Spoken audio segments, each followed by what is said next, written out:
yang membunuh satu orang, maka dia sama seperti membunuh semua orang. Wa man qatala mu'minan muta'ammidan fajaza'uhu jahannam. Kalaupun mati, cuma 6 orang yang mati. Sisanya serbu yang punya pistol habisin. Mau kemana lu?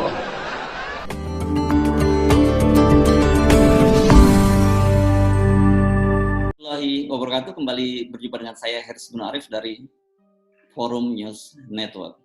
Sampai Selasa siang, pengacara Front Pembela Islam dan keluarga Laskar Pembela Islam yang tewas menyatakan masih belum bisa mengambil jenazah mereka dari Rumah Sakit Polri Kramat Jati, Jakarta Timur.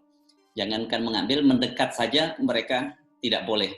Dan menurut keterangan dari Rumah Sakit Polri Kramat Jati kepada media, sampai saat ini mereka masih menangani jenazah tersebut dan mereka berkoordinasi dengan Badan Reserse Kriminal. Sehingga dengan begitu memang jenazah belum bisa diambil.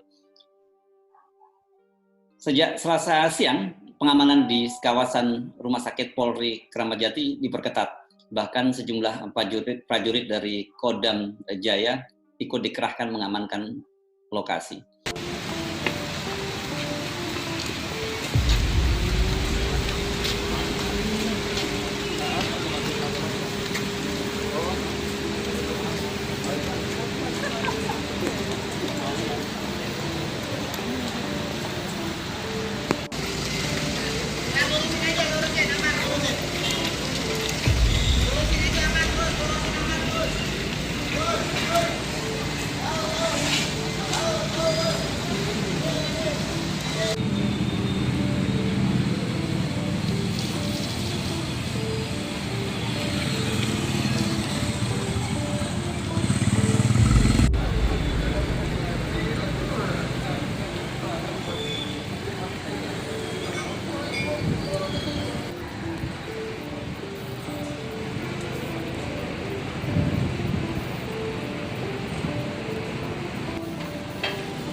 Di media sosial berkembang sebuah cerita yang menarik. Jadi beredar sebuah video pendek dari ceramah Habib Rizik Syihab. Seolah-olah Habib Rizik Syihab sudah bisa memprediksi akan adanya kematian dari 6 laskar FPI tersebut.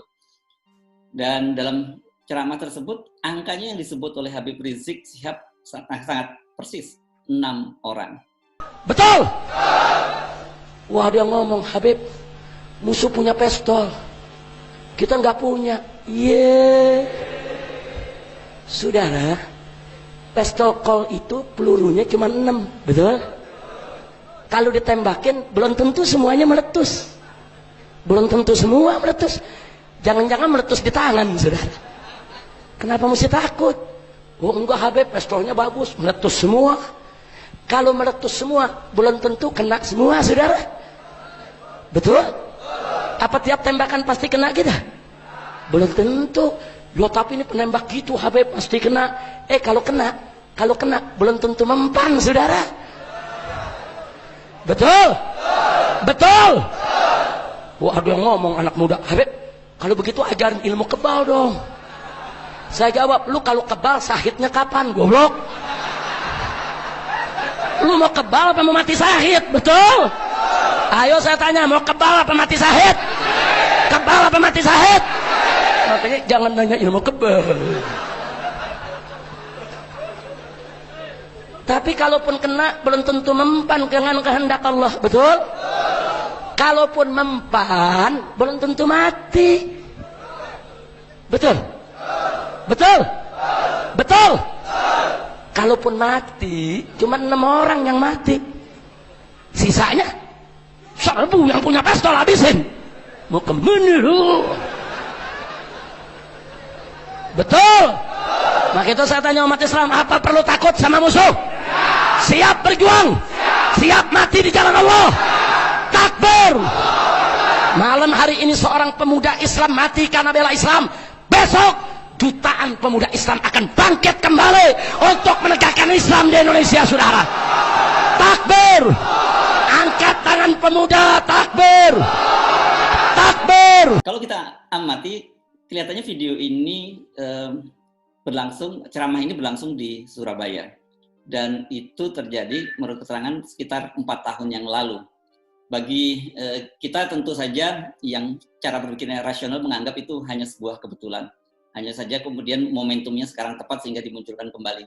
Tetapi bagi kalangan Nahdiyin, kalangan ahli sunnah wal jamaah, itu memang seorang ulama itu dianggap mempunyai karomah. Jadi karomah ini semacam dia mengetahui sesuatu yang akan terjadi. Apakah ada kaitannya ceramah Habib Rizik Syihab itu dengan peristiwa saat ini? Tentu saja agak sulit untuk membuktikannya. Dan biarkan saja publik yang menilai sendiri.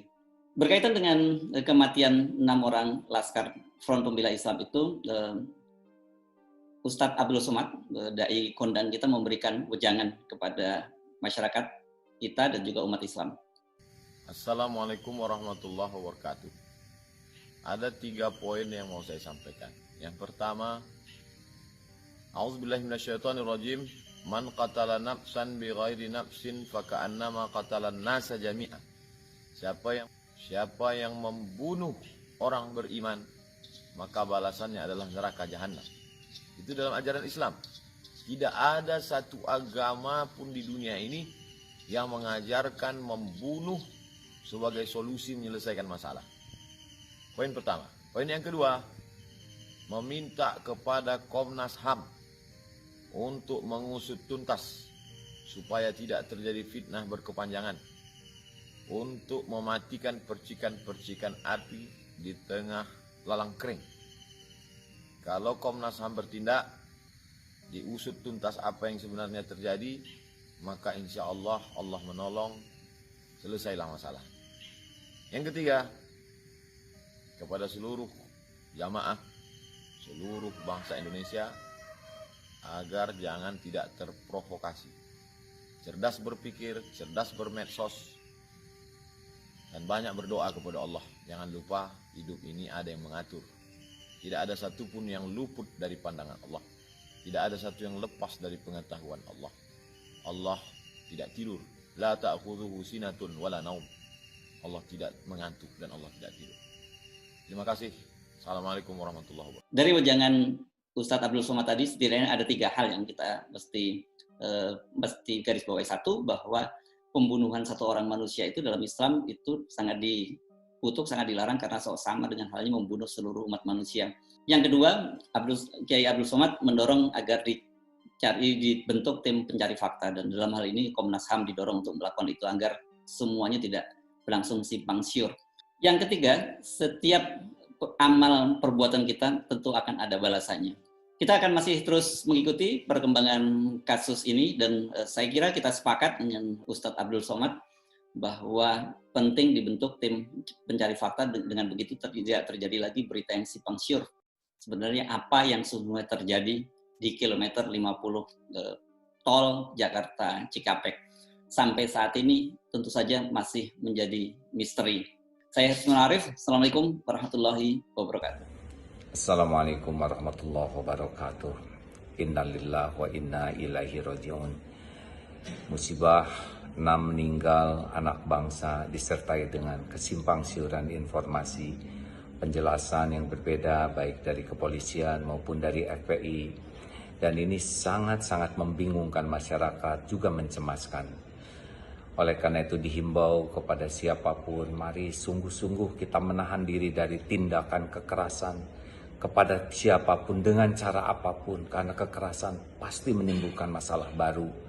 Dan hindari menyebarkan informasi, penjelasan yang salah, karena itu kedustaan yang akan sangat menyesatkan masyarakat. Yang kedua, semoga akan ada lembaga independen yang dipercaya oleh seluruh masyarakat untuk bisa mengungkap semua ini dengan sejelas-jelasnya, setransparan mungkin, sehingga kebenaran itu nyata dan keadilan itu terbukti. Karena inilah yang sangat dirindukan oleh masyarakat, agar masyarakat bisa bertindak dengan tepat. Dan mari yang ketiga, kita perbanyak doa, karena yakin Allah menyaksikan segala-galanya dan Allah lah yang maha tahu yang sesungguhnya. dengan doa Allahumma arinal haqqa haqqan warzuqna tiba'ah wa arinal batila batilan warzuqna ijtinabah. Ya Allah, tunjukkan yang benar itu nyata kebenarannya dan mampukan kami menapakinya, memperjuangkannya. Dan tampakkan ya Allah yang batil itu nyata kebatilannya dan mampukan kami untuk menjauhinya, menyingkirkan kebatilan. Ini adalah doa yang sangat adil yang harus kita mohon kepada Allah agar Allah membukakan semua ini sehingga kita bisa bersikap dengan benar dan adil. Semoga kejadian ini tidak terulang kembali dan semoga bangsa kita benar-benar tegak dalam kebenaran dan keadilan, karena hanya itulah yang akan membuat bangsa ini bermartabat dan berkah. Amin ya rabbal alamin. Assalamualaikum warahmatullahi wabarakatuh.